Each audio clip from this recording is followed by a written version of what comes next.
आनंद दुबे गांव से जुड़े हैं, मऊ के विकास को लेकर के आनंद दुबे क्या नीति है, क्या सोचते हैं, क्या होना चाहिए? नहीं, मऊ की विकास को लेकर मैं सदैव लोगों से संपर्क करता हूं, लोगों से संवाद करता हूं, और जो भी विषय मऊ के बारे में मुझे बताया जाता है मैं शीर्ष नेतृत्व को उससे अवगत कराता हूं। और चूंकि मेरा गृह जनपद है तो हम चाहते हैं कि मऊ में विकास हो, मऊ में और ज़्यादा सुविधाएं जनता को मिले। आने वाले समय में आप देखेंगे कि मऊ में विकास की बहुत सी योजनाएं, परियोजनाएं शुरू होंगी।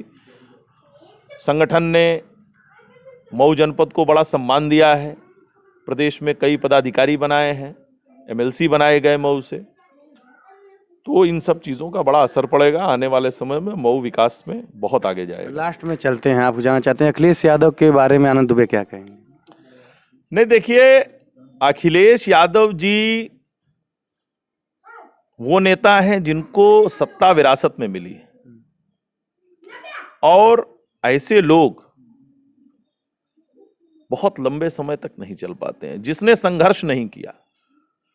देखिए, आज प्रधानमंत्री मोदी जी, कुछ दिनों पहले ही सर्वे आया है कि दुनिया के सबसे स्वीकार्य और लोकप्रिय नेता हैं। तो नेता वो बनता है जो संघर्ष करना जानता है। वसुधा का नेता कौन हुआ, भूखंड विजेता कौन हुआ, अतुलित यश क्रेता कौन हुआ, नवधर्म प्रणेता कौन हुआ? जिसने न कभी आराम किया, विघ्नों में रहकर काम किया। जो विघ्नों को गले लगाते हैं, जो सतत चलते हैं, जो संघर्ष करते हैं, उन पर ईश्वर भी आशीर्वाद देते हैं और वो आगे बढ़ते हैं। आप इन पार्टियों की बात करते हैं जो रामद्रोही रहे हो, जिन्होंने भगवान राम को काल्पनिक बताया हो, जिन्होंने भगवान राम के अस्तित्व पर सवाल उठाया हो, सुप्रीम कोर्ट में हलफनामा दिया हो। आज ऐसे लोग इच्छाधारी हिंदू बनकर उत्तर प्रदेश में घूम रहे हैं। केजरीवाल जी कहते थे राम मंदिर की जगह यूनिवर्सिटी बना दो, अस्पताल बना दो। आज केजरीवाल जी, संजय सिंह जो है, रामलला के दर्शन करने जा रहे हैं।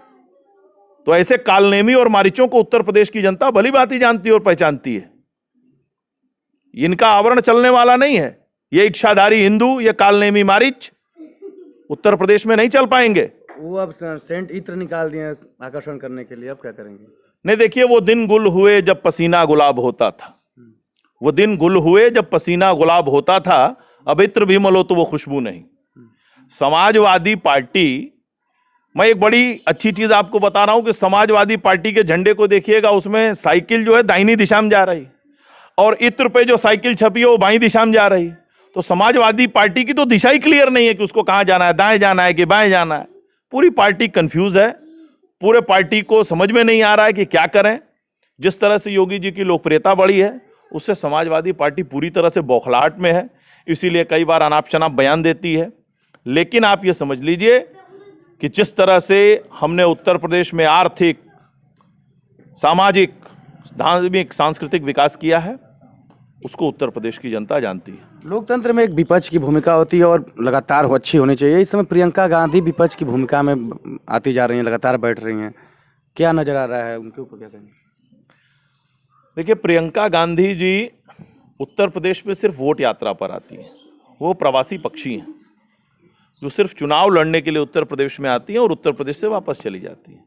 आप खुद देखिए ना, राहुल गांधी जी जीवन भर अमेठी से सांसद रहे, जब से होश संभाला अमेठी से सांसद रहे। एक बार अमेठी की जनता ने चुनाव क्या हराया, राहुल गांधी जी अमेठी वापस लौट के नहीं गए, वायनाड पहुंच गए, और वायनाड में जाके कहते हैं कि उत्तर प्रदेश के लोगों की सोच जो है वो सतही है। तो ऐसे लोग जो सिर्फ उत्तर प्रदेश में चुनाव के लिए आते हैं, इनको उत्तर प्रदेश की जनता पहचान चुकी है। मायावती जी लगातार विपक्ष से कट रही हैं, अब लोग कह रहे हैं कि भाजपा के वो करीब चली गई हैं। नहीं, देखिए, भारतीय जनता पार्टी सिर्फ जनता के करीब है और जनता भारतीय जनता पार्टी के करीब है। हमारा गठबंधन जनता से, हमारी चुनौती हमेशा ये रहती है कि हम किस तरह से जनता को बेहतर सुविधाएं और सेवा दे पाएं। इसलिए न कोई हमारे करीब है और न हमारा किसी से कोई प्रतिस्पर्धा है, चुनौती है, क्योंकि हमारी राजनीति की दिशा अलग है और विपक्ष की राजनीति की दिशा अलग है।